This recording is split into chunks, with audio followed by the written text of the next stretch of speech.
우리 에베소서 말씀 같이 보겠습니다. 2장 1절부터 10절입니다. 우리 지난주와 같은 본문인데요. 에베소서 2장 1절부터 10절 말씀 우리 함께 보겠습니다. 다 찾으셨으면 2장 1절부터 10절까지 함께 읽겠습니다. 시작. 그는 허물과 죄로 죽었던 너희를 살리셨도다. 그때 너희는 그 가운데서 행하여 이 세상 풍조를 따르고 공중의 권세 잡은 자를 따랐으니 곧 지금 불순종의 아들들 가운데서 역사하는 영이라. 전에는 우리도 다 그 가운데서 우리 육체의 욕심을 따라 지내며 육체와 마음에 원하는 것을 하여 다른 이들과 같이 본질상 진노의 자녀이었더니 긍휼이 풍성하신 하나님이 우리를 사랑하신 그 큰 사랑을 인하여 허물로 죽은 우리를 그리스도와 함께 살리셨고 너희는 은혜로 구원을 받은 것이라. 또 함께 일으키사 그리스도 예수 안에서 함께 하늘에 앉히시니 이는 그리스도 예수 안에서 우리에게 자비하심으로써 그 은혜의 지극히 풍성함을 오는 여러 세대에 나타내려 하심이라. 너희는 그 은혜에 의하여 믿음으로 말미암아 구원을 받았으니 이것은 너희에게서 난 것이 아니요 하나님의 선물이라. 행위에서 난 것이 아니니 이는 누구든지 자랑하지 못하게 함이라. 우리는 그의 만드신 바라 그리스도 예수 안에서 선한 일을 위하여 지으심을 받은 자니 이 일은 하나님이 전에 예비하사 우리로 그 가운데서 행하게 하려 하심이라. 아멘. 기독교는 구원의 종교입니다. 우리가 지난주부터 시작해서 에베소서 2장 말씀을 통해서 구원에 대해서 살펴보고 있습니다. 에베소서 2장 1절부터 10절까지는 구원이 무엇인지에 대해서 바울이 직접적으로 기록하고 있는 그런 구절입니다. 그래서 에베소서 2장 1절부터 10절 말씀을 저희가 한 3번, 길면 한 4번 정도에 걸쳐서 살펴보면서 성경이 얘기하는 구원이라고 하는 것이 무엇인지를 다시 한번 살펴보려고 합니다. 참 불행하게도 많은 사람들이 교회를 오랫동안 다니면서도 이 복음의 가장 핵심인 구원에 대한 메시지는 자주 듣지 못하는 것 같아요. 그래서 구원이 뭔지에 대한 것을 그냥 스킵하고 그냥 크리스찬의 삶에 대한 것들을 살아내려고 애를 씁니다. 그런데 이것은 여러분 그렇게 되지 않습니다. 구원받지 않은 사람이 그리스도인의 삶을 산다고 하는 것은 불가능한 일이고 피곤한 일입니다. 그것은 흉내내는 일이기 때문에 아주 힘들고 고통스럽고 지루한 일이죠. 복음의 가장 핵심은 구원에 있습니다. 거듭남에 있고 우리가 하나님 앞에서 새로운 존재가 되는 이 구원에서부터 시작되는 줄로 믿습니다. 그래서 우리가 이 에베소서 2장 특별히 전반부 말씀을 통해서 성경이 구원에 대해서 이야기하고 있는 것 대충 제가 정리해 보니까 7, 8가지 정도 특징을 얘기하고 있는데 우리 지난주에 한 2개 정도 살펴봤고 또 오늘 한 2, 3가지 정도 특징을 살펴보고 그리고 다음 주에 이어서 계속 살펴보도록 하겠습니다. 구원의 은혜가 여러분에게 충만하게 임하기를 주의 이름으로 축복합니다. 자, 먼저 오늘 본문 말씀 보시죠. 2장 1절하고 3절 말씀 보면 이렇게 얘기합니다. 우리 같이 읽어볼까요? 시작. 그는 허물과 죄로 죽었던 너희를 살리셨도다.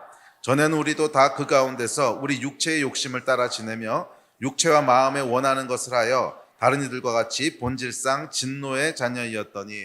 자, 여러분 구원에 대한 시작은 내가 어떤 상황에 있는가를 파악하는 것부터 시작됩니다. 나는 지금 어떤 상태인가? 나의 삶은 안녕한가? 제가 첫 주에 계속 질문했죠. 여러분의 삶은 안녕하시냐고. 나의 삶은 과연 안녕한가? 나의 삶은 과연 만족할 만한 것인가? 나의 삶에는 문제가 없는가? 조금 더 직접적으로 얘기하면 나는 구원이 필요한 존재인가? 이것을 인식하는 것을 시작합니다. 저는 본문 말씀을 보시면 에베소서 1장에서 바울이 하나님께서 하늘에 마련해 놓으신 놀라운 복들에 대한 것들을 아주 흥분한 상태에서 쭉 기술을 합니다. 하나님께서 얼마나 놀라운 복들을 준비해 놓으셨는지 누구든지 예수 그리스도 안에 들어오는 사람들은 이 하늘에 있는 어마어마한 하나님의 복들을 누리게 된다는 거예요. 그 얘기를 1장에서 길게 기록한 바울은 2장으로 넘어오면서 갑자기 이제 분위기를 바꿉니다. 근데 분위기를 바꾸는데 영어 성경에 보면 쭉쭉 1장을 하고 2장 시작할 때 as for you 이러고 시작합니다. 그런데 너에 대해서 이제부터 얘기하겠다 이런 뜻이에요. 그러니까 지금까지는 하나님께서 어떤 일을 행하셨고 하나님께서 얼마나 놀라운 복을 준비해 놓으셨는지를 길게 설명을 했는데 이제 딱 분위기를 바꿔서 바울이 그런데 이제부터 너에 대해서 얘기하겠다 그러면서 우리 각 사람에 대한 상황들을 얘기하기 시작합니다. 그런데 아무리 하나님께서 놀라운 복을 준비해 놓으시고 하늘에 신령한 복이 있고 다 좋은데 너는 어떤 존재냐는 거예요. 너는 허물과 죄로 죽었던 존재라는 거예요. 너는 허물과 죄로 죽었던 존재라는 것이고, 너는 이 세상의 풍조를 따르고 공중의 권세 잡은 자를 따라갔던 존재고, 그 가운데서 우리 육체의 욕심을 따라 육체와 마음에 원하는 대로, 하나님의 법을 따라간 것이 아니라 네 육체와 네 마음이 원하는 대로 살아왔던 존재다 하는 우리의 상황과 우리의 삶에 대한 이야기를 나누기 시작합니다. 왜냐하면 이것이 구원의 시작이기 때문에 그래요. 사실은 여러분, 구원받아야 될 필요를 느끼지 못하는 사람에게 구원에 대한 메시지는 가장 바보 같은 메시지입니다. 제가 그전에도 한번 나눈 적이 있는데, 제가 초등학교 2학년 때인가 3학년 때인가 가족이 바닷가에 놀러 갔다가 물에 빠져 죽을 뻔한 적이 있어요. 그때 이제 조금 수영을 할 줄 알아가지고서 초등학교 3, 4학년쯤 됐던 것 같은데, 하여간 막 이렇게 수영을 하고 있었는데, 그날 좀 파도가 셌던 것 같아요. 파도가 셌는데 모르고 막 수영을 하다가 조금 가다가 이제 숨을 쉬려고 딱 일어났는데 발이 안 닿는 거예요. 그리고 밑으로 쑥 빠지는 거예요. 이런 경험 여러분 해보셨어요? 어마어마한 공포가 몰려옵니다. 이게요, 어마어마한 공포가 몰려와요. 뭐 아마 그 바닥이 아주 깊지는 않았을 거예요. 아마 제가 숨 쉬어야 되는 높이에서 한 20cm, 30cm 정도 더 깊었겠죠. 그런데 그 깊이가 이게 어마어마한 거야. 발이 안 닿으니까 숨을 못 쉬는 거죠. 제가 뭐 수영을 아주 잘하는 게 아니었기 때문에 조금 수영 쳐서 가다가 서서 숨을 쉬고, 조금 수영 치다가 숨을 쉬고 이래야 되는데 이 숨이 안 쉬어지는 거예요. 그래서 물로 꼬르륵 잠기면서 제가 물을 엄청 먹었습니다. 물을 엄청 먹고 나니까 공포가 몰려오는데, 이러다 죽는 거구나 이 생각이 확 몰려오는 거예요. 이러다 죽겠구나. 그래가지고서 살려달라는 사인을 하려고 살려주세요 해야 되는데, 이게 물이 계속 꼴깍꼴깍 넘어오니까 소리는 안 나고 꼬르륵 꼬르륵 이러고 있는 거예요. 그래서 야, 이러다 죽겠구나 싶었는데, 그때 어떤 중학생 한 명이 말이에요. 중학생 한 명이 시커먼 튜브를, 그 당시에는 요즘처럼 이렇게 뭐 튜브가 알록달록 좋은 게 아니었어요. 그 당시에는 어떤 거였냐면 자동차 타이어 안에 시커먼 튜브가 있었는데, 그거 이제 다 낡은 튜브 꺼내가지고 그걸로 이제 물놀이하고 이랬거든요. 하여간 시커먼 튜브를 하나를 이렇게 들고 오더니 샥 저한테 던지는 거예요. 그러더니 잡아 그러는 거예요. 와, 그래가지고 제가 튜브를 꽉 잡았어요. 잡았더니 이 중학생이 막 헤엄을 쳐가지고 저를 무태까지 이렇게 데려다 줬습니다. 그러고는 홀연히 사라졌어. 지금 생각해보면 천사가 아니었나 싶기도 한데, 하여간 홀연히 사라졌어요. 뭐 홀연히 사라진 게 아니고 제가 정신을 잃었던 거겠지, 넋이 나가가지고서. 그래가지고서 이제 그 주변을 막 찾아봤더니 이제 어디 갔는지 없더라고요. 그래서 조금 정신이 든 다음에 고맙다는 표현을 좀 하려고 열심히 찾았는데 못 찾았어요. 이제 못 찾고 돌아왔는데, 그때 저에게 던져졌던 이 튜브는요, 정말 생명의 튜브였습니다. 만약 그때 1억 원을 줄 테니까 이 튜브랑 바꿀래? 그랬으면 바꿨을까요? 안 바꿨을까요? 안 바꾸지, 이게 죽는 건데. 1억 원이 아니고 10억 원을 준다 그래도 이 튜브하고는 안 바꿨을 거예요. 왜? 생명이 걸린 문제니까. 자, 그런데 상상을 한번 해봅시다. 제가 물에 빠져서 죽어가는 상태가 아니고 무태서 친구들하고 공놀이를 하고 있었지, 이렇게. 공놀이를 하고 있는데 갑자기 어떤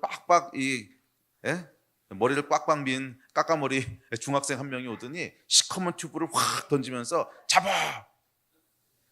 이 상상만 해도 썰렁하죠. 그랬다면 어땠을까요?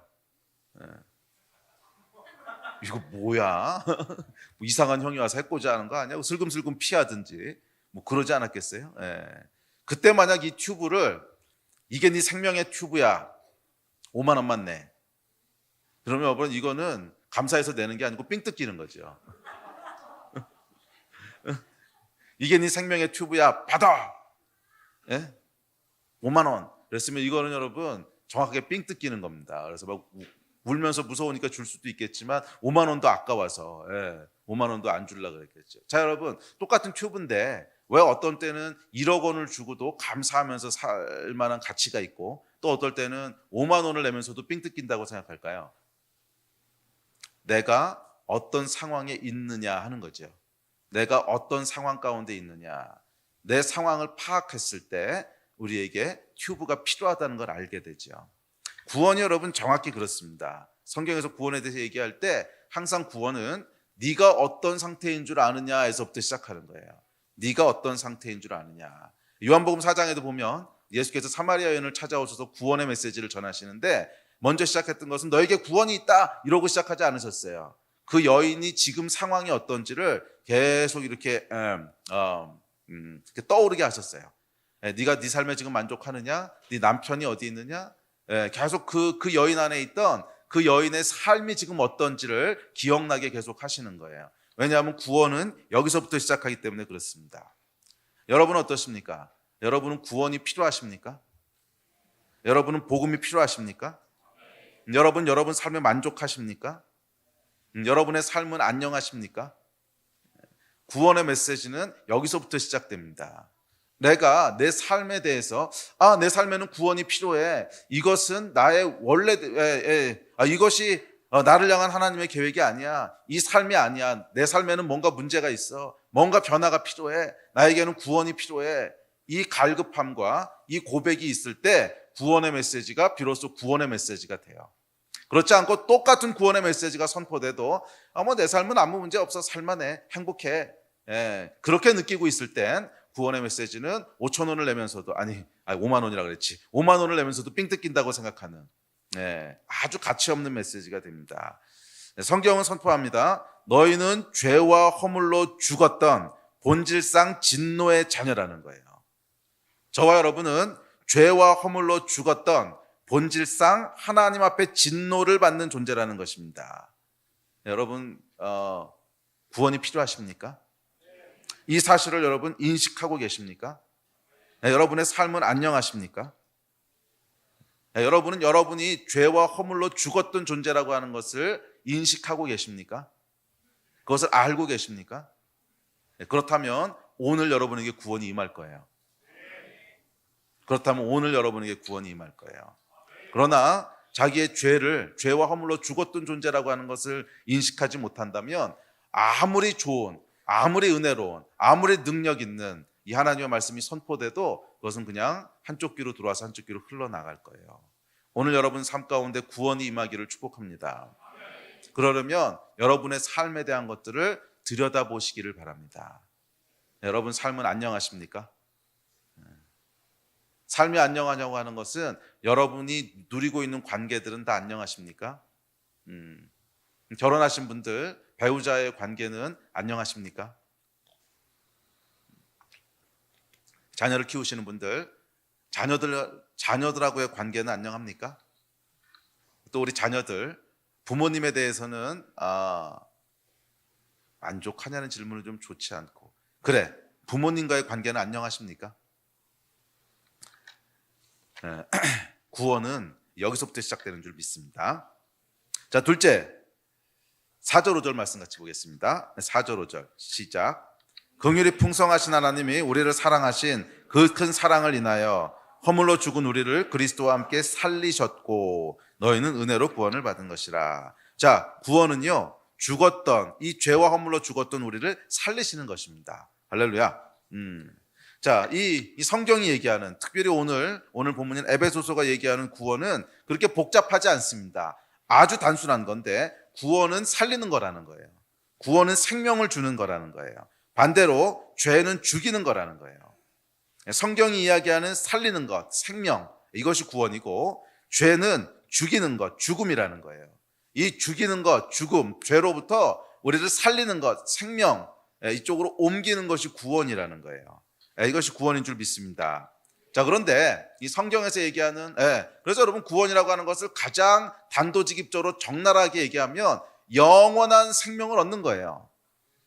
죽음이었던 자가 영원한 생명을 얻는 것이고 영원한 천국에서 하나님과 시간을 보내는 거예요. 이게 가장 적나라한 구원에 대한 그 정의인데, 지난주 금요일에도 얘기했지만 이 영원한 삶이라고 하는 것에 대해서는 조금 잘 이해하는 것이 필요합니다. 성경에서는 생명, 살리는 것, 이게 구원이고, 죽이는 것, 죽음, 이게 죄인데, 이 죽음과 생명에 대해서 우리가 생각하는 거랑 조금 다른 개념으로 이야기하고 있습니다. 금요일에 나눴던 것인데 다시 한번 이제 복습할게요. 이 영원한 생명이라고 하는 것은 시간에 관계된 얘기가 아닙니다. 시간에 관계된 얘기가 아니에요. 사람은 여러분 하나님의 형상으로 지음받았어요. 창세기에 보면 하나님께서 우리 코에 생기를 불어넣으셔서 그 생기가 뭔지에 대한 건 약간 차치하고 하여간 하나님의 어떤 것을 우리 안에다 불어넣으셨다는 거예요. 예, 그래서 우리 안에는 뭐가 있냐면 하나님의 형상이 있어요. 하나님께로부터 우리에게 전해진 뭔가가 있다는 거예요. 인간 안에는. 그런데 하나님은 어떤 존재시냐면 시작도 없고 끝도 없는 존재세요. 다시 말해서 하나님은 창조되어질 수도 없고 소멸될 수도 없는 분이세요. 이게 하나님의 속성이세요. 이해가 되세요? 하나님은 스스로를 소멸시키려고 해도 소멸시킬 수 없으신 분이시라는 거야. 하나님은 그 존재 자체가 영원부터 영원까지 그냥 존재하는 분이시지 새롭게 창조되거나 소멸되거나 하실 수 없는 분이 하나님이시라는 거예요. 그런데 그 하나님의 어떤 것이 인간 안에 들어왔다는 거예요. 그렇게 창조하셨다는 거예요. 그 얘기는 뭐냐면 인간은 하나님을 알던 알지 못하던 크리스찬이든 크리스찬이 아니든 천국에 가든 지옥에 가든 관계없이 소멸될 수 없는 존재라는 거예요. 네, 이해가 되십니까? 인간은 그 존재 자체가 영원한 존재라는 거예요. 소멸시킬 수 없는 존재라는 거예요. 그래서 성경에 보면 여러분 구원받은 자는 영원한 천국에서 영원한 생명을 누리고 구원받지 못한 자는 소멸된다 이렇게 얘기하고 있지 않아요. 구원받은 자는 영원한 천국에서 영원한 생명을 누리고 구원받지 못한 자는 지옥에서 영원한 시간을 보낸다고 돼 있어요. 예.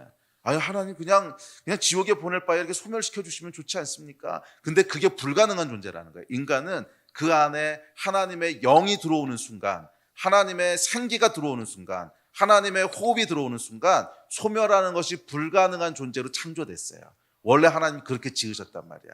그래서 영원한 생명이라고 하는 것은 시간에 대한 얘기가 아닙니다. 우리는 구원을 받든 구원을 받지 못하던 이 성경에서 표현하는 대로 생명을 얻던 아니면 죽음 가운데 있던 죄와 허물로 죽었던 아니면 참된 생명을 얻었던 관계없이 시간적으로는 영원히 존재해요. 자, 그렇다면 생명이라고 하는 건 뭐예요? 관계에 대한 얘기예요. 그것은 시간에 대한 용어가 아니라 관계에 대한 용어예요. 영원한 시간을 누구와 어떤 관계를 누리면서 살 것인가 하는 것이 생명이라는 거예요. 영원한 시간을 누구와 어떤 관계를 누리면서 지낼 건가 하는 것이 죽음이라는 거예요. 예, 잘 기억하십시오 여러분. 이 생명, 죽음, 성경에서 얘기하는 특별히 영적인 생명, 영적인 죽음이라고 하는 것은 시간에 관계된 용어가 아닙니다. 그것은 뭐에 관계된 용어예요? 관계에 관계된 용어, 관계에 관계된. 그래요. 예, 그러니까 관계에 대한 용어라는 거예요. 관계에 대한 용어라는 거예요. 이 영원한 시간을 누구와 어떤 관계에서 보낼 것인가? 예, 그것이 생명과 죽음입니다. 하나님과 함께 또 사랑하는 성도들과 함께 사랑의 관계 속에서 기쁨과 행복과 빛이 충만한 가운데 영원한 시간을 보내는 것을 생명이라 그랬고, 반대로 하나님과 분리되어서 영원한 시간을 하나님 없이 하나님과 완전히 단절된 채로 보내는 것을 죽음이라고 표현했습니다. 예. 이것이 성경이 얘기하는 천국과 지옥의 개념입니다. 천국은 하나님과 함께하는 곳이고 지옥은 하나님과 완전히 분리된 곳이에요. 예. 자, 하나님께서 인간을 창조하시고는 에덴 동산에 두셨습니다. 그런데 여러분 에덴의 뜻이 뭐냐면 기쁨이란 뜻이에요. 예. 그래서 하나님께서 아담과 하와를 창조하시고는 하나님과 그리고 서로와 완전한 사랑의 교제를 나누면서 그 안에 기쁨을 누리도록 창조하셨어요. 하나님 우리를 창조하신 목적은 분명합니다. 우리를 기쁘시게 하는 거예요. 하나님은 사람을 창조하셔 놓고서 얘는 뭘 하도록 할까? 죽도록 일을 시켜야지. 노예로 우리를 만드신 게 아니에요.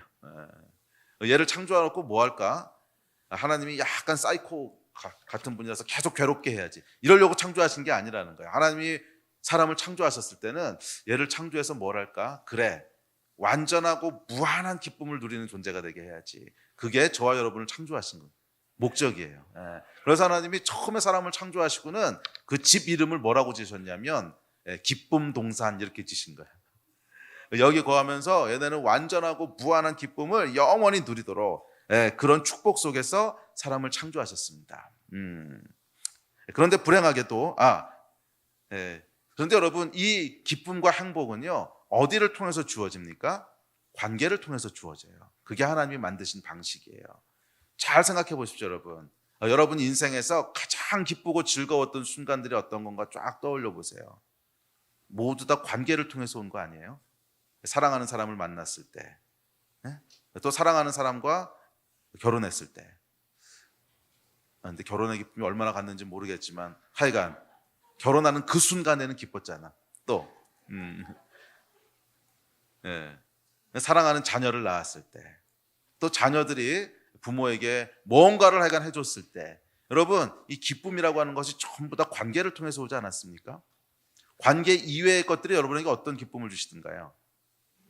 제가 어저께 새가족반에서도 물어봤는데 나는 인생에서 가장 기뻤던 순간이 람보르기니를 산 순간이었습니다. 만약 이런 분이 있다면 없을 거예요. 우리 교회는 람보르기니를 주차장에서 본 적이 없으니까. 근데 하여간 뭐 람보르기니 말고 벤츠, 오케이, 벤츠를 산 순간이었습니다. 이런 것이 만약 인생의 가장 행복한 순간이었다면 참 불행하신 분이네요. 예.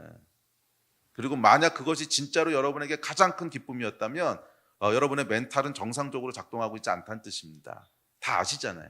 우리의 모든 행복과 기쁨은 관계를 통해서 흘러오도록 만드셨어요. 예. 근데 어떤 관계? 하나님과의 관계, 그리고 사랑하는 형제 자매들과의 관계, 다른 사람들과의 관계를 통해서 기쁨과 행복이 흘러들어오도록 만드셨어요. 반대로 고통과 슬픔은 어디를 통해서 오던가요? 이것도 역시 관계를 통해서 오는 거잖아요. 예. 신뢰했던 관계가 깨졌을 때, 관계에서 배신을 당했을 때, 기대했던 관계가 이루어지지 않을 때, 여기서부터 이제 고통과 슬픔이 옵니다. 자, 기억하세요, 여러분. 하나님은 우리를 기쁨을 위해서 창조하셨는데 이 기쁨이 흘러오는 통로는 관계라는 거예요. 예. 자, 그런데 불행하게도 아담과 하와가 선악과를 따먹음으로, 이 선악과를 따먹었다고 하는 의미는 뭐냐면 하나님과의 관계를 파괴한다는 거예요. 하나님과의 관계를 파괴합니다. 네. 그래서 기쁨이었던 하나님과의 관계가 죄로 인해서 오히려 하나님을 두려워서 그 낯을 피하게 되는 그런 고통으로 바뀌었습니다. 이게 창세기 3장의 얘기죠. 뿐만 아니라 이 하나님의 질서를 떠난 인간은 서로 간의 관계 역시 기쁨이 아니라 고통을 주는 관계가 되어버렸습니다. 남편과 아내, 가장 큰 기쁨을 줘야 될 남편과 아내의 관계가 깨졌을 때 기쁨에 보고여야 할 가정이 24시간 끊임없이 고통을 견뎌야 되는 지옥이 됩니다. 그렇지 않아요, 여러분? 다른 사람과의 관계는 안 보면 그만인데 가정에서 만약 이 관계가 깨져버리면 24시간을 그 얼굴을 보고 있어야 되는 거잖아. 또 눈에 넣어도 아프지 않을 자식들과의 관계가 오히려 부모의 근심과 두통거리가 됩니다. 여러분, 생명과 죽음이 관계 용어이듯이 사실은 기쁨과 고통도 관계 용어예요. 기쁨과 고통도 관계에 대한 용어라는 거예요. 더 나아가서 축복과 저주도 관계에 대한 얘기예요. 축복과 저주도 관계에 대한 얘기예요. 우리 인생이 축복을 받고 있습니다 라는 뜻은 그 축복을 받을 만한 관계들을 누리고 있다는 거예요. 하나님과 또 내 주위 사람과. 반대로 저주 속에 있다고 하는 것은 축복을 누려야 될 관계들이 없다는 거예요. 깨졌다는 거예요. 하나님과의 관계, 그리고 사람들과의 관계. 이것이 저주입니다. 그래서 여러분, 이 모든 것은 관계 용어예요. 누구와 어떤 관계를 누리는가에 의해서 우리는 기쁨을 누리기도 하고 반대로 고통을 겪기도 합니다. 누구와 어떤 관계를 누리는가에 의해서 그 인생이 복되기도 하고 반대로 저주 속에 있기도 합니다. 이 모든 것은 관계에 대한 얘기입니다. 자, 그래서 이 구원이라고 하는 것이 무엇인가? 구원은요, 관계의 회복이에요. 그게 구원의 본질이에요. 천국과 지옥이 관계에 대한 얘기고 영원한 생명과 영원한 죽음이 관계에 대한 얘기라면 당연히 구원도 뭐예요, 여러분? 관계에 대한 얘기겠지. 천국 가는 게 구원이잖아. 천국 간다는 표현 자체가 조금 잘못된 표현인데 천국 가는 게 아니라 천국의 생명을 얻는 거죠. 천국의 관계를 회복하는 거예요. 그것이 구원인 줄 믿습니다. 자, 하나님께서 그리스도와 함께 죄와 허물로 죽었던 우리를 살리셨습니다. 자, 이것을 관계 용어로 풀어서 다시 설명하면 죄로 말미암아 하나님과의 관계가 깨어졌어요. 그리고 하나님과의 관계가 깨어짐으로 말미암아 이웃과의 관계도 깨어지게 됐어요. 창세기 3장을 나중에 읽어보십시오. 그러면 이 선악과를 따먹고 하나님의 낯을 피해서 기쁨의 관계였던, 기쁨이 흘러오던 통로였던 하나님과의 관계가 깨지고 나니까 하나님과의 관계가 고통스러워져요. 그 얼굴을 보기가 두렵고 그래서 피하고 싶고 도망다니고 관계가 고통스러워집니다. 그러고 나서 바로 뭐가 일어나냐 하면 사람들 사이의 관계가 깨져요. 아담이 하와를 비난하기 시작하고 가인이 아벨을 죽이고 사람 사이의 관계가 깨지기 시작해요.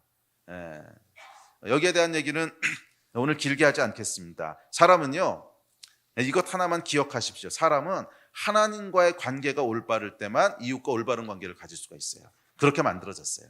사람은 하나님과의 관계가 올바를 때만 이웃과 올바른 관계를 가질 수 있도록 지음받았어요. 그런데 이 하나님과의 관계가 깨지는 순간 당연히 이웃과의 관계도 깨지게 됩니다. 자, 그래서 이 구원을 관계용어로 살리셨도다 하는 말을 관계용어로 표현을 하면 하나님께서 그리스도 안에서 우리의 깨어졌던 관계들을 다시 회복시키셨다는 거예요. 하나님과 깨어졌던 관계를 회복시키시고 그 결과 이웃과의 깨어졌던 관계들을 회복시키신다는 거예요. 이것이 여러분 구원인 줄로 믿습니다. 그래서 이 회복된 관계를 통해서 다시 에덴 동산에서 누렸던 하나님과의 사랑의 교제 가운데 흘러왔던 그 기쁨과 행복, 아담과 하와가 서로 간에 느꼈던 그 관계에서 오는 기쁨과 충만함을 다시 회복시키시는 것, 이것이 구원의 축복입니다. 이 축복을 누리신 여러분 되시기를 주의 이름으로 축복합니다. 자, 그렇다면 깨어졌던 하나님과의 관계가 어떻게 다시 회복될까요? 그리스도를 통해서 회복시키신대요. 예수 그리스도를 통해서 깨어졌던 하나님과의 관계를 회복시키신다는 것입니다. 자, 인간은 여러분 영적인 존재입니다.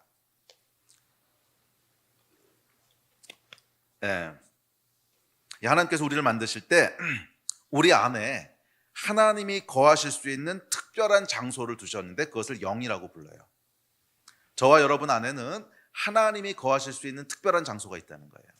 우리 마음 안에, 우리 내면 안에, 그것이 마음인지 내면인지 뇌인지 뭐 어딘지 모르겠지만 하여간 우리 안에 하나님이 거하실 수 있는 특별한 장소를 두셨어요. 자, 성경은 하나님은 영이시라 그랬어요. 영. 하나님은 영이시라 그랬어요. 영은 이런 물질 세계에 속한 것이 아닙니다. 그래서 하나님이 우리와 교제하려고 하실 때 사람과 사람은요, 교제하려고 하면 뭐 서로 소리를 내서 대화를 한다든지 아니면 뭐 사랑한다는 고백을 한다든지 아니면 뭐 꼭 이렇게 안아준다든지 뭐 이런 것들을 통해서 우리가 교제를 할 수 있어요. 우리 안에 있는 마음 가운데 있는 생각들을 서로 나눌 수 있어요. 내가 너를 얼마나 아끼고 존중하는 줄 알아? 그것을 말로 표현하기도 하고 꼭 안아주기도 하고 뭐 삶으로 보여주기도 하고 그러면서 우리 안에 있는 마음을 서로 간에 전달합니다. 자, 이걸 통해서 교제가 일어나죠. 그런데 하나님은 영이세요. 영이시란 말은 뭐냐면 들리는 목소리로 우리에게 내가 너를 사랑해 이렇게 말씀하시지 않으신다는 거예요. 뭐 아주 특별한 경우는 그렇게 할 수도 있는데 그것은 그냥 평생에 뭐 한두 번 있을 만한 아주 특별한 경험들이고 보통 그렇게 말씀하시는 게 아니라 하나님은 영이세요. 또 뭐 하나님이 몸이 있으신 것이 아니니까 우리를 꼭 안아주면서 내 마음 알지 이렇게 하실 수도 없다는 거예요. 그러면 하나님은 도대체 어떤 방법으로 우리랑 교제를 나누신다는 건가? 어떤 방법으로 관계를 하신다는 건가? 그래서 하나님께서 처음에 인간을 만드실 때 아담과 하와 안에 우리 안에 하나님의 마음을 직접 전달할 수 있는 어떤 기능들을 두셨다는 거예요.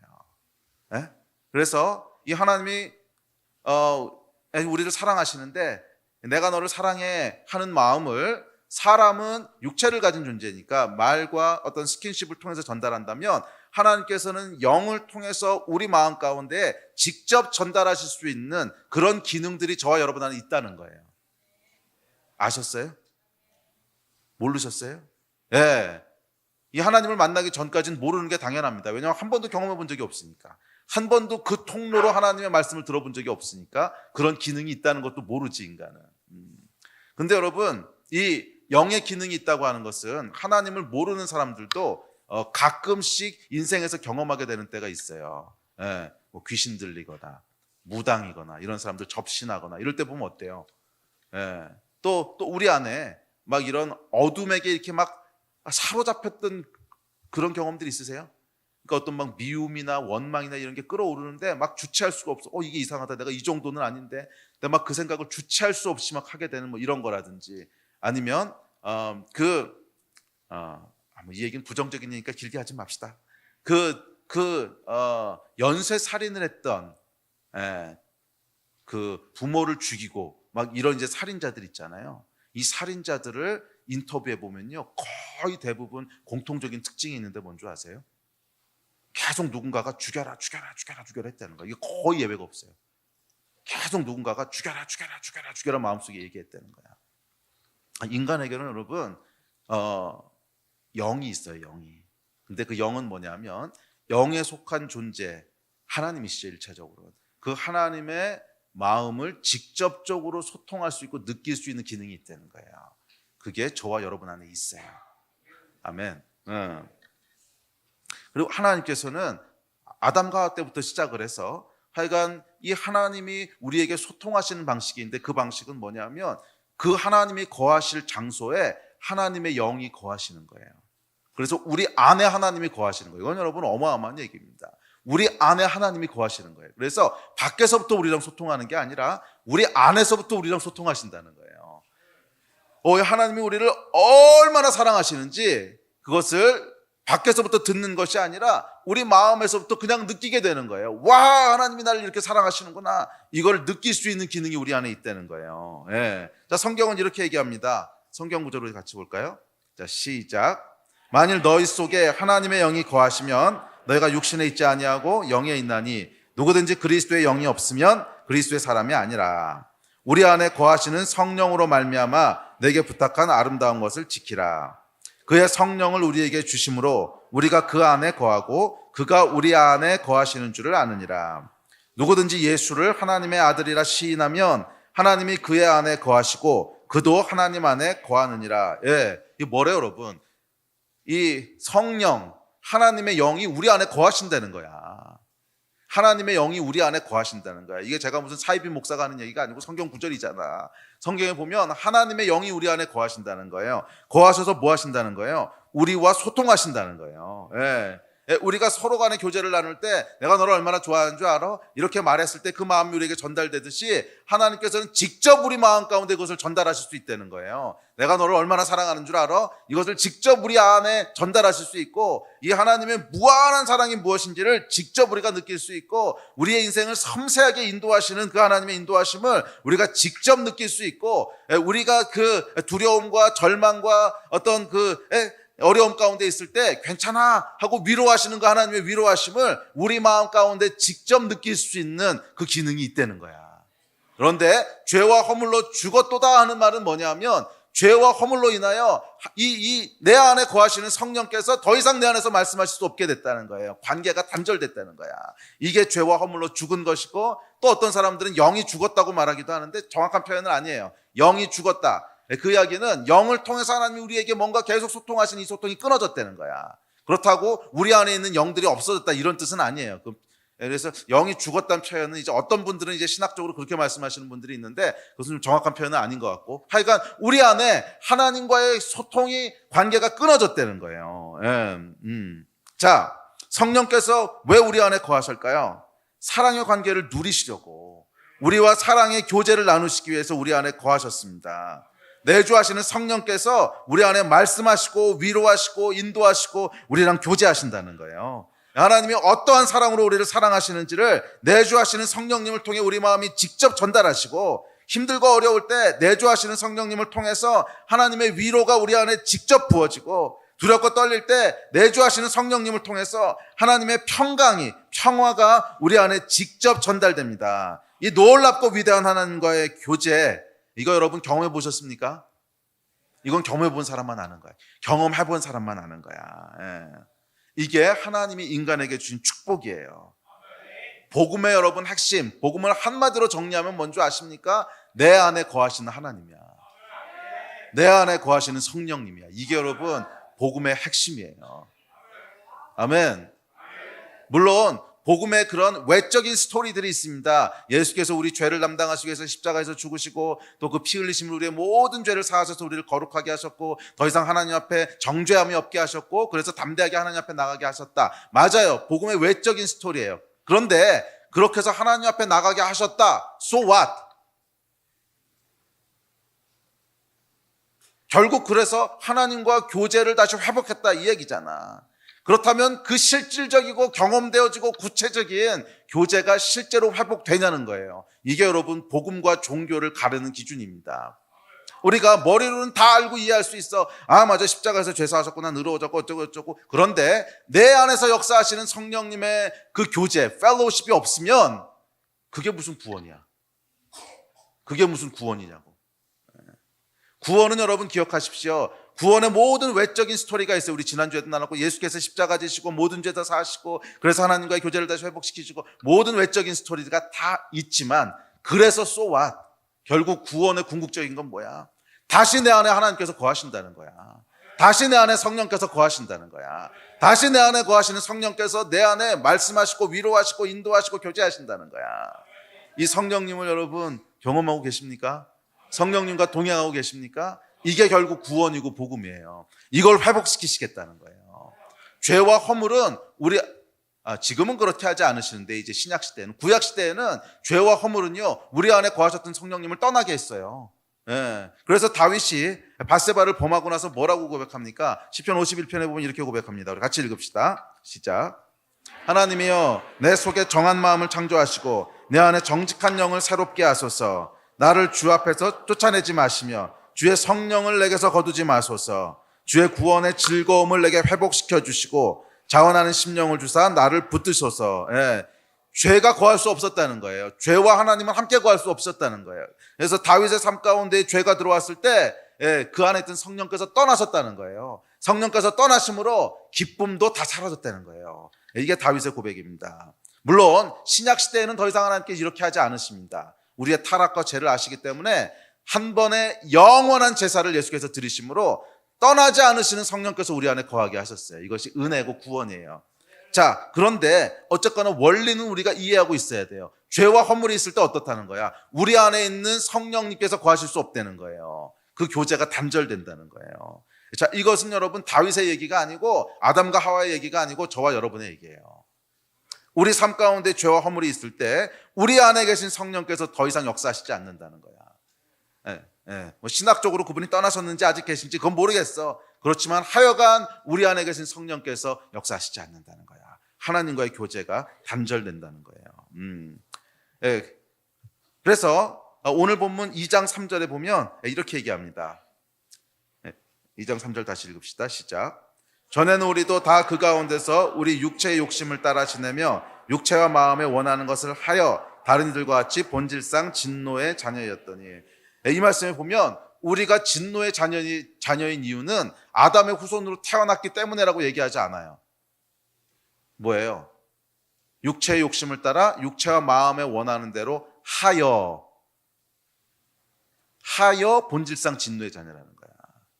저와 여러분이 이 하나님과의 대화가 단절된 이유는 우리의 먼 할아버지 기억도 하지 않는 한 천대손 할아버지인 아담이 선악과를 따먹었기 때문에 내가 억울하게 죄를 뒤집어 쓰고 있는 게 아니라는 거야. 오늘 본문에 보시면 아담의 죄로 인하여 너희는 죄와 허물로 죽었다 이렇게 얘기 안 해요. 너희가 너희 마음에 원하는 대로 육체의 욕심대로 하여 본질상 진노의 자녀라는 거야. 맞습니까? 한글 읽어보면 알잖아. 그 헬라어 원어 봐도 똑같은 뜻이야. 그렇게 하여 우리가 본질상 진노의 우리가 짓는 죄, 행한 죄로 인하여 우리가 하나님과의 교제가 단절된다는 거예요. 자, 그런데 이제 구원의 메시지가 있습니다. 그것은 예수 그리스도께서 우리가 행한 또 앞으로 행할 이 모든 죄들을 다 십자가에서 담당하셨다는 거예요. 그래서 이제는 누구든지 담대히 하나님 앞에 나아갈 수 있게 하셨다는 거예요. 그래서 그리스도 안에서 우리를 살리셨다는 거예요. 자, 이것은 여러분 추상적이고 종교적인 용어가 아닙니다. 아까 얘기했지만 껍데기에 대한 얘기가 아니야. 그렇게 우리의 모든 죄들을 다 사하심으로 말미암아 뭐 하셨다는 거예요? 다시 우리 안에 성령께서 거하실 수 있게 하셨다는 거야. 다시 우리 안에 성령께서 말씀하실 수 있게 하셨다는 거야. 다시 성령께서 우리 안에 우리 하나님이 우리를 얼마나 사랑하시는지를 전달하실 수 있게 됐고 전달받을 수 있게 됐고 이 하나님의 위로를 우리가 받을 수 있게 됐고 하나님의 평강을 받을 수 있게 됐다는 거예요. 여러분, 성령과 동행하는 사람은 진짜 위급한 위기의 순간에도 상상할 수 없는 평화를 누리는 거 아십니까? 이건 경험해 본 사람만 알아. 하늘로부터 오는 평화가 있어. 이건 설명할 수 없는 평화가 있어. 아니 이렇게 긴박하고 아니 이렇게 좀 죽게 생겼는데 이런 위기 가운데 도대체 어떻게 평화가 있지? 그런데 평화가 있단 말이야. 이거 여러분 경험해 보셨잖아요. 크고 작은 위기 가운데 설명할 수 없는 위로부터 임하는 평화. 뭔지 모르겠는데 그냥 마음이 평안해. 마음이 그냥 평안해. 그래 하나님이 지키시지. 이게 도대체 어디서부터 나오는 배짱인지 하여간 편안. 이게 뭐예요? 내 안에 있는 성령께서 전달하시는 거야. 걱정하지 마. 내가 네 안에 있어. 예. 또 우리 안에 하나님으로부터 오는 그 사랑의 기쁨이 충만해지는 거 여러분 느끼셨잖아요. 예? 하나님이 세상을 이처럼 사랑하사. 와, 하나님의 사랑이 이런 거였어. 우리 안에 전달하시는 거예요. 누가 하시는 거예요? 성령께서 하시는 거예요. 복음은 여러분 우리 안에 거하시는 성령님이십니다. 이것이 복음의 실체예요. 우리 종교는 다 걷어냅시다. 실체 없는 얘기들 그런 걸로 시간 낭비하지 말자고. 실체 없는 얘기들, 종교적인 신학들 이게 이렇게 됐고 내 죄가 사해져서 더 이상 어떻게 됐고 근데 아무 느낌은 없고 이런 거 다 때려치자고. 구원이라면 실체가 있어야 될 거 아니야. 뭔가 진짜가 있어야 될 거 아니야. 그 진짜가 뭐냐는 거야.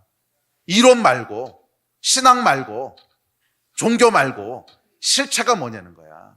진짜로 구원받은 자들은 여러분, 진짜로 구원받은 자들은 구원의 실체가 있어요. 단순히 이론과 신학과 종교가 아니고 구원의 실체가 있는데 그것은 내 안에 거주하시는 성령님이야. 그래서 내가 이전에는 느낄 수 없었던 것들을 느끼는 거야. 이해할 수 없는 평강을 누리고 이해할 수 없는 하나님의 사랑을 누리고 이해할 수 없는 하나님의 기쁨이 있고 할렐루야. 이 구원의 실체 여러분 누리고 계십니까? 이게 진짜 구원이야. 우리 껍데기는 다 치우자고. 껍데기는 괜히 복잡하게 이 얘기 저 얘기 신학적으로 이렇고 저렇고 물론 그거를 이해하긴 해야 되지. 그런데 그 껍데기만 붙잡고 있지 말라는 거예요. 그 껍데기 붙잡고 있다고 해가지고 우리 안에 구원의 실체가 주어지는 게 아니잖아. 진짜 구원의 실체는 내 안에 내주하시는 성령님이신 줄로 믿습니다. 우리 하나님께서 그리스도 안에서 우리를 살리셨습니다. 구원은 아무 느낌도 없고 아무 변화도 없는 신학적이고 추상적이고 종교적인 단어가 아닙니다. 구원은 단절되었던 하나님과의 관계가 회복되는 거예요. 어떻게? 내 안에 내주하시는 성령님을 통해서. 성령께서 우리와 교통하시는 방법을 통해서. 할렐루야. 그래서 여러분 축도할 때도 성령님의 교통하심이 이러고 축도하잖아요. 성령님의 교통하심이 무슨 뜻인 줄 아세요? 성령께서 교통정리하신다는 뜻이 아니야. 영어로 보면 Fellowship of the Holy Spirit이에요. Fellowship of the Holy Spirit. 성령님이 우리와 교제하심이 이런 뜻이라고. 이것이 여러분 구원의 핵심이고 축복의 핵심이라는 거예요. 그래서 매주마다 목사님들이 축도할 때 성령의 교통하심이 이제로부터 영원까지 함께 하실지어다. 이 말은 뭐예요? 우리 안에 계시는 Fellowship of the Holy Spirit, 성령님이 우리와 펠로우십 하는 것이 축복으로 임할지어다. 매주 축복하는 내용이거든. 이게 복음의 실체라는 거예요. 이 실체를 여러분 누리시게 되기를 주의 이름으로 축복합니다. 그래서 이 실체가 회복될 때 뭐가 일어나는 거예요? 사망에서 생명으로 옮겨지는 거예요. 두려움이 평강으로 바뀌는 거고, 슬픔이 기쁨이 되는 거고, 낭망이 소망이 되는 거고, 미움이 사랑이 되는 거고, 저주가 축복이 되는 거예요. 어떻게? 내주하시는 성령님으로 인해서. 그래서 이사야 선지자가 이 성령님의 내주하심을 미리 바라보고 이렇게 노래했습니다. 시작. 무릇 시온에서 슬퍼하는 자에게 화관을 주어 그 죄를 대신하여 기쁨의 기름으로 그 슬픔을 대신하며 찬송의 옷으로 그 근심을 대신하시고 그들의 의의 나무 곧 여호와께서 심으신 그 영광을 나타낼 자라 일컬음을 받게 하려 하심이라. 성령이 여러분 안에 계십니까? 내면에 역사하시는 성령님을 느끼십니까? 살아있는 하나님과의 교제가 회복되기를 주의 이름으로 축복합니다. 이제 말씀을 정리합시다. 우리 예배팀 나오십시오. 자, 그런데 이 회복은, 이 구원은 어떻게 임합니까? 은혜로 임한다는 거예요. 은혜로 임한다는 거예요. 8절 9절 말씀 우리 같이 읽읍시다. 자, 시작. 너희는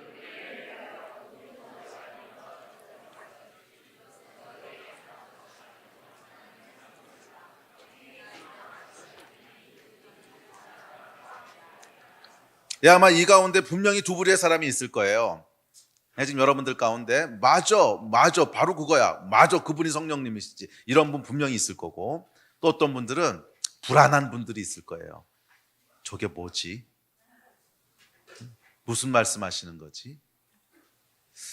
나는 누리는 건가? 못 누리는 건가? 내 안에 성령님이 계신가? 안 계신가? 불안한 분들 계실 거야. 그렇지. 이실직고 해봐요. 그럼 불안해하지 말고 오늘 구원을 받아요. 내가 구원을 받았을까 안 받았을까? 그래도 내가 명색이 10년을 교회를 다녔는데 모태신앙인데 그래봐야 뭐해. 구원의 실체를 못 누리고 있는데 뭐 여러분이 구원을 받았는지 못 받았는지 신학적으로 몰라. 그걸 내가 어떻게 알아. 여러분 일인데. 그렇지만 구원의 실체를 못 누리고 있다면 그러면 무슨 의미가 있어? 안 그래? 못 누리고 있다면 오늘 그냥 누리라고. 오늘 구원을 받으라고. 이 구원에 대한 에베소서의 메시지는 놀라운 은혜의 선포로 마무리됩니다. 너희는 이 은혜를 인하여 믿음으로 구원을 받았으니 이는 너희에게서 난 것이 아니라는 거예요. 어떻게 해야 구원을 받을 수 있습니까? 어떻게 해야 성령을 내 안에 모실 수 있습니까? 너희가 할 일은 하나도 없다는 거야. 너희에게서 난 것이 아니라는 거야. 너희 행위에서 난 것이 아니라는 거야. 구원은 여러분 나의 어떠함에 기초한 게 아니에요. 구원은 하나님의 어떠하심에 기초한 거예요. 구원은 여러분 내가 구원받고 싶어서 구원받은 것이 아니라 하나님이 구원하시고 싶어서 구원하신 거예요. 구원은 내가 의롭기 때문에 구원하신 것이 아니라 하나님의 자비에 의해서 구원을 받은 거예요. 나의 어떠함과는 아무 관계가 없다는 거야. 그러니까 여러분들이 원하지 않으면 좀 곤란하겠지. 그러니까 여러분들이 죄가 있던 죄가 없던 뭐 죄를 100번 졌던 1000번 졌던 자신이 있던 자신이 없던 확신이 있던 확신이 없던 이것은 아무 상관이 없는 거야. 구원은 은혜로 받는데 그것은 하나님의 어떠하심에 기초한 거예요. 이게 여러분 얼마나 놀라운 복음인 줄 아십니까? 내 안에 계신 성령님은 내가 쓰러지고 넘어지고 죄 진다고 이제 더 이상 떠나시는 분이 아니라는 거야. 구약시대에는 죄가 있으면 떠나셨어요. 네? 다윗이 그러잖아. 성령을 거두지 마시라고. 그런데 복음은 뭐냐면 예수께서 십자가를 지심으로 다시는 떠나지 않으시는 하나님의 임재가 우리 안에 있다는 거예요. 할렐루야. 우리의 어떠함하고는 아무 상관이 없다는 거야. 단지 필요한 거는 뭐예요? 이거를 믿음으로 받아들이면 된다는 거야. 은혜에 의하여 믿음으로 말미암아 구원을 받는데요. 은혜로 인하여 믿음으로 말미암아 구원을 받는. 뭐냐면 받아들이기만 하면 된다는 거야. 주님, 나에게는 당신이 필요합니다. 나에게는 하나님이 필요합니다. 끊어졌던 교제가 다시 회복되기를 원합니다. 내 안에 성령님을 모시기 원합니다. 내 안에 오늘도 은혜가 부어지기를 원합니다. 내 안에 오늘도 하나님의 사랑이 다시 회복되기를 원합니다. 내 안에 오늘도 다시 하나님의 위로가 부어지기를 원합니다. 내 안에 오늘도 다시 한번 하나님의 평화가 부어지기를 원합니다. 하나님, 내가 하루 종일 불안해하는 거 아시잖아요. 성령님 내 안에 오셔서 이 불안을 평안으로 바꿔주십시오. 하나님, 내가 하루 종일 우울한 거 아시잖아요. 내 안에 성령님 오셔서 이 우울을 기쁨으로 바꿔주시기를 원합니다. 이 믿음, 우리의 마음을 열고 받아들이는 이 믿음, 우리에게 은혜를 주시는 분 예수 그리스도 안에서 우리를 살리셨다고 하는 이 믿음이 있을 때 하나님께서 우리를 구원하신다는 거예요. 그 구원은 먼 미래에, 지금은 너희가 아무것도 못 누리지만, 이 얘기 다음 주에도 할 텐데, 지금은 아무것도 못 누리지만 먼 미래에는 천국에 있을 거야. 네? 그래서 지금은 느껴지는 게 없고, 지금은 누려지는 게 없고, 지금은 손에 만져지는 게 없어도 그냥 믿고 따라와. 천국에 가면 다 줘. 이런 게 아니라는 거예요. 다음 주에 좀 더 살펴볼 거야, 이건. 믿음은, 구원은 시간에 관계된 용어가 아니야.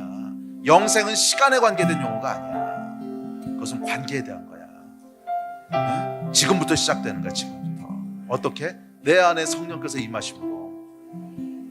내 안에 성령께서 임하심으로. 야, 우리 자리에 좀 일어납시다.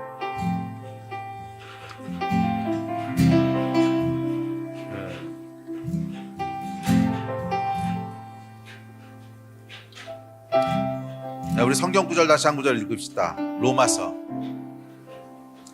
야, 우리 한 목소리 읽겠습니다. 시작.